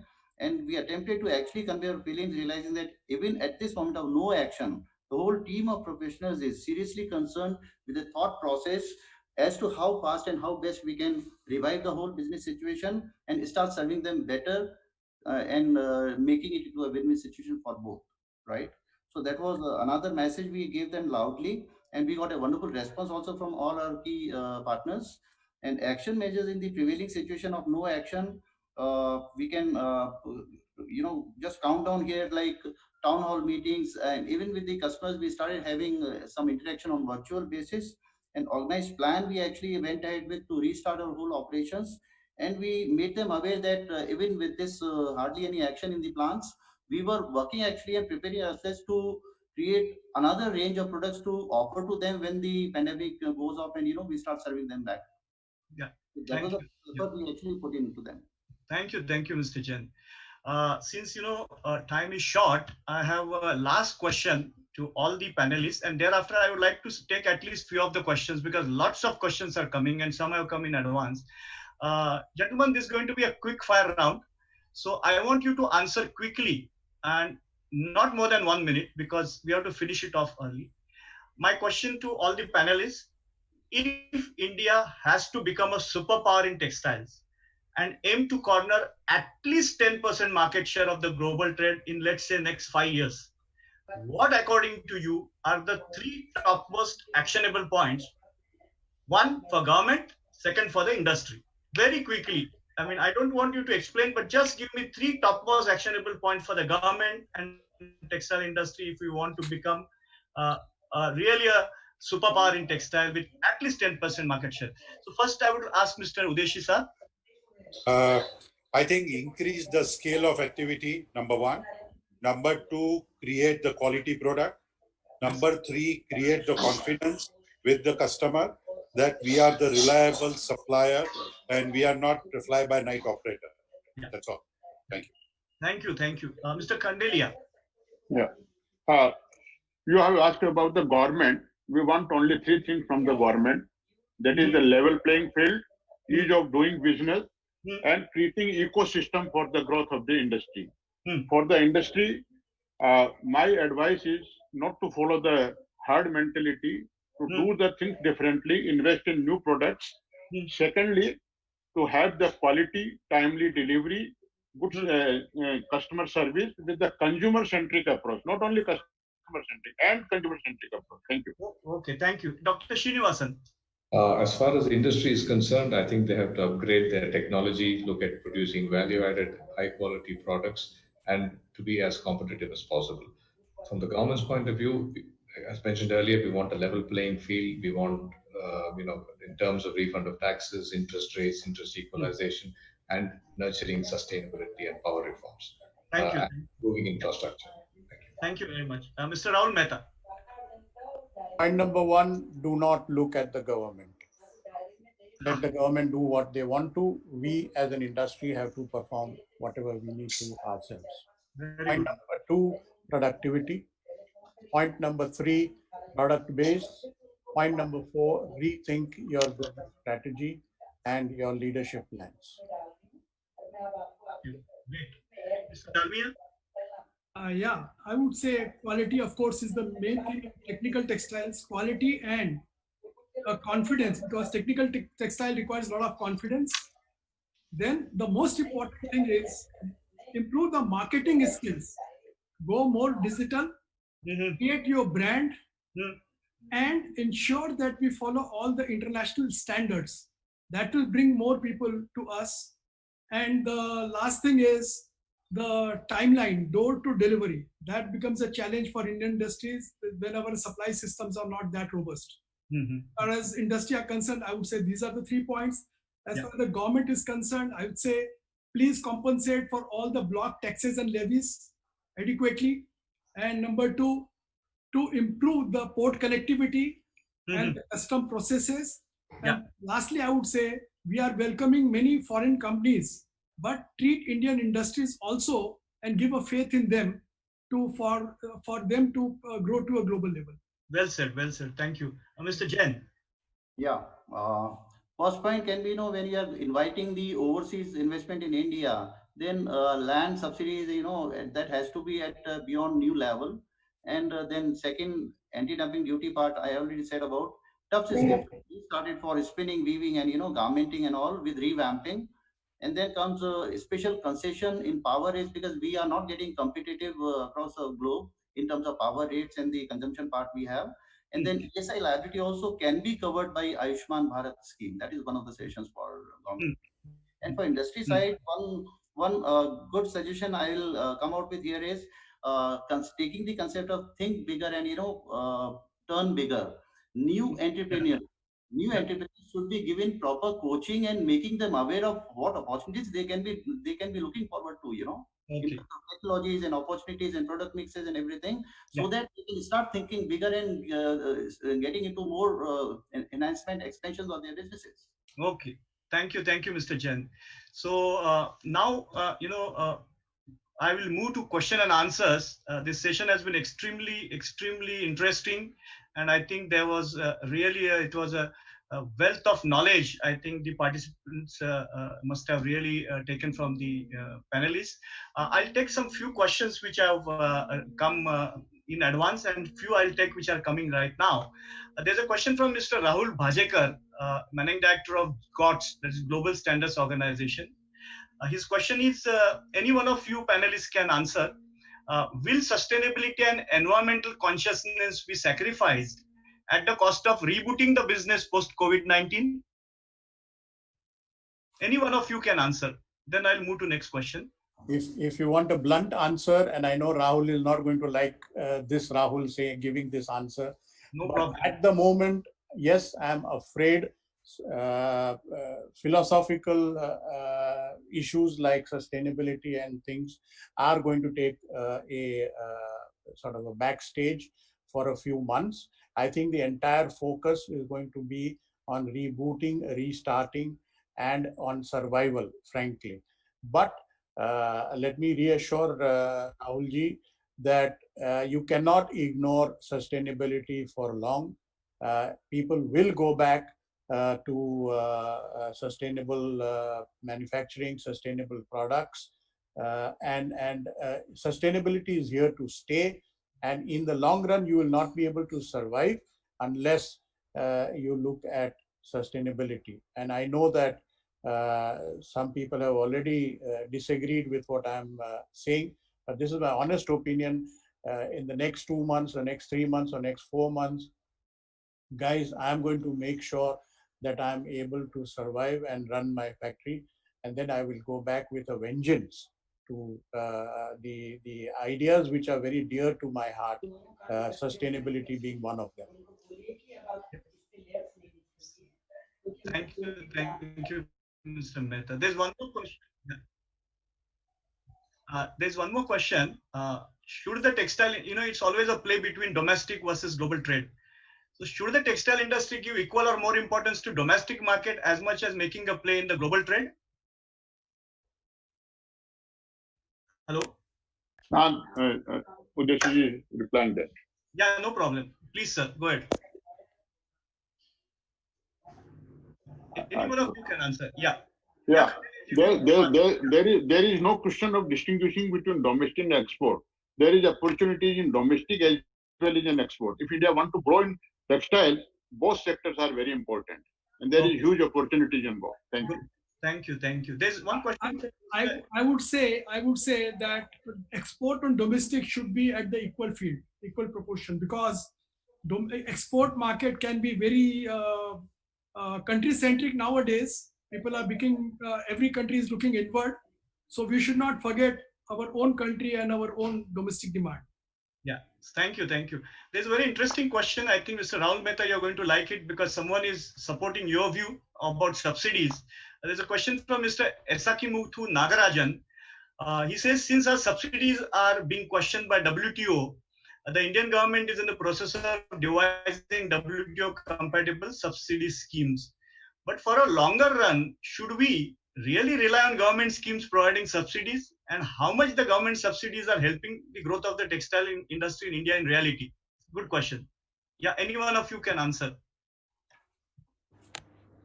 I think I've already answered, so let the others. Yeah, I think you are. I think what I would like to say, Mr. Aras, is that the government has come out with a new scheme called the ROTTEP scheme. This is yet to be officially launched, but it is WTO compatible. It meets all the requirements of the WTO.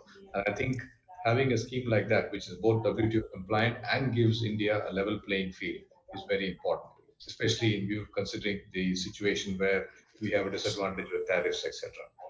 Thank you. I think subsidy. Mr. Aras, I would like to add something. Actually, industry does not need any subsidy. Actually, we are asking only for the compensation of the various things, structural issues or anything which we don't have.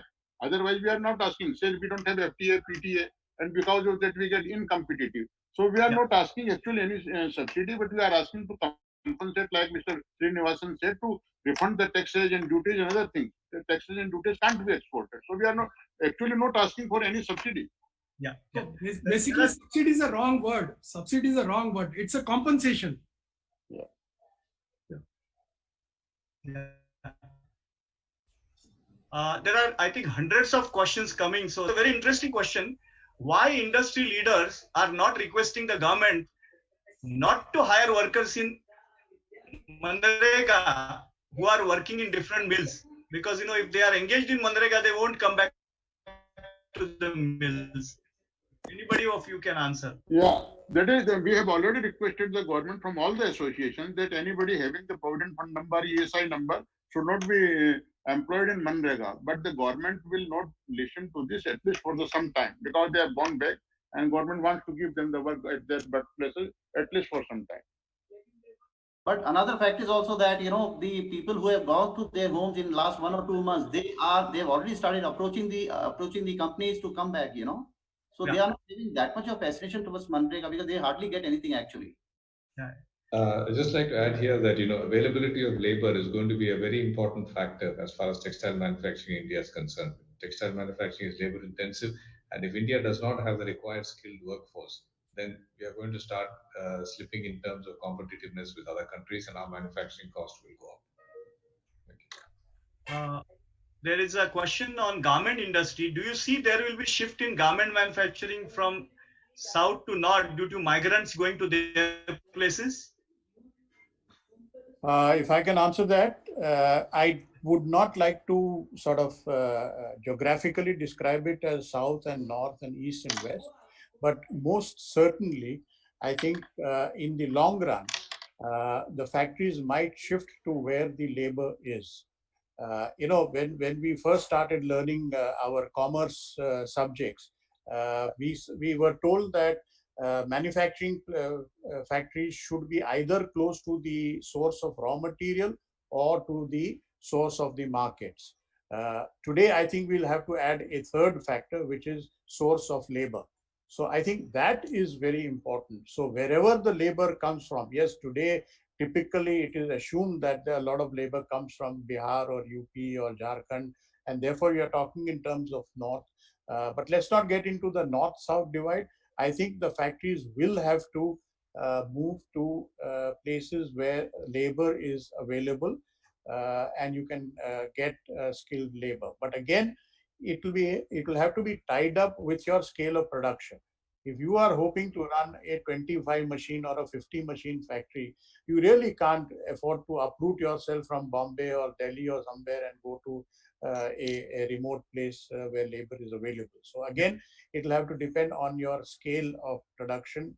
I would again give the example of Shahi Exports. He has been a tremendous leader, tremendous innovator, and he's got factories all over the country wherever labor was available. And that is an example that we will have to follow. Texports, for example, has moved to Andhra Pradesh, where labor was available, local labor.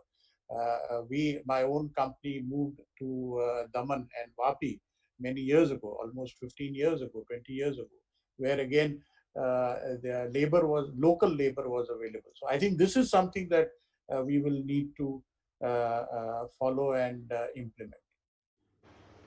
Yeah, thank you.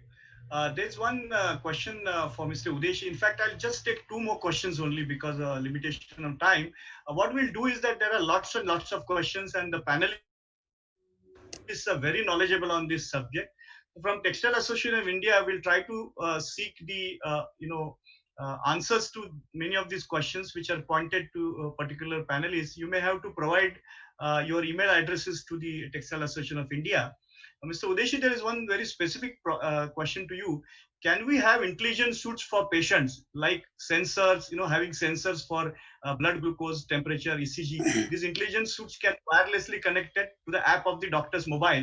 and this will help the medical field a lot. I think, of course, this is what's going to come in future. Mr. Udeshi.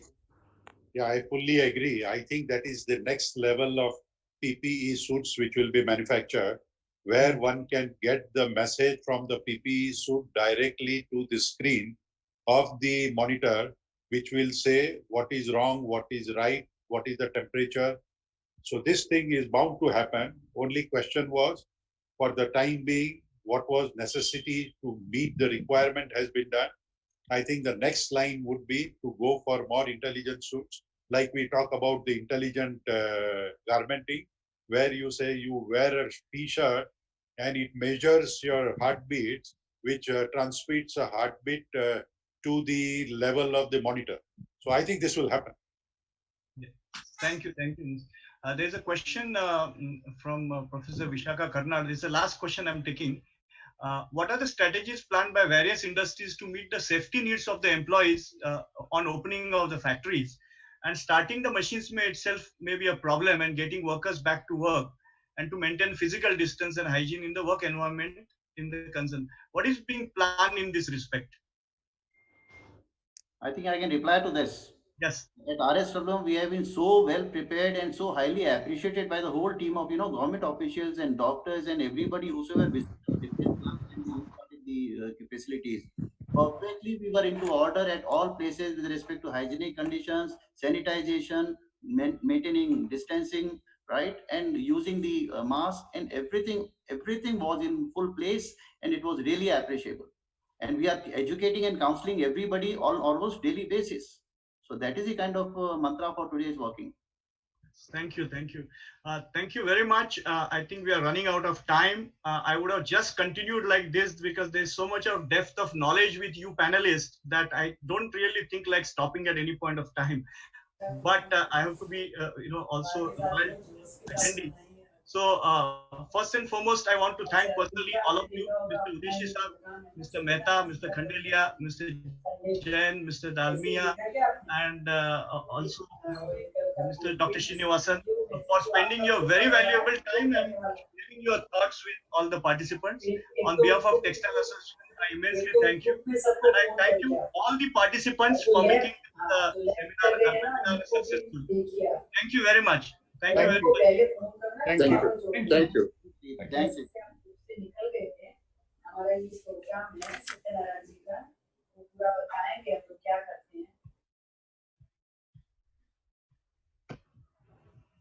Thank you, sir, for Thank the you. nice command. Thank you. And, Thank you, Aras sir. Lots of comments you got as a chat feedback. I think we will also answer each and every question asked by the people. Yes, really. Thank you very much. Yeah. I'll close now.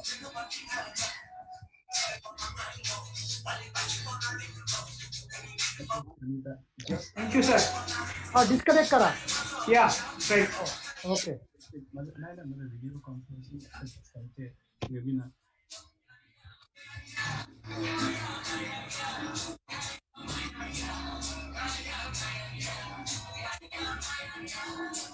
Thank you, Gaude. Yes. Thank you. Very good. Thank you. Absolutely. Send the analysis and all. Yeah, immediately. Okay. Thank you very much.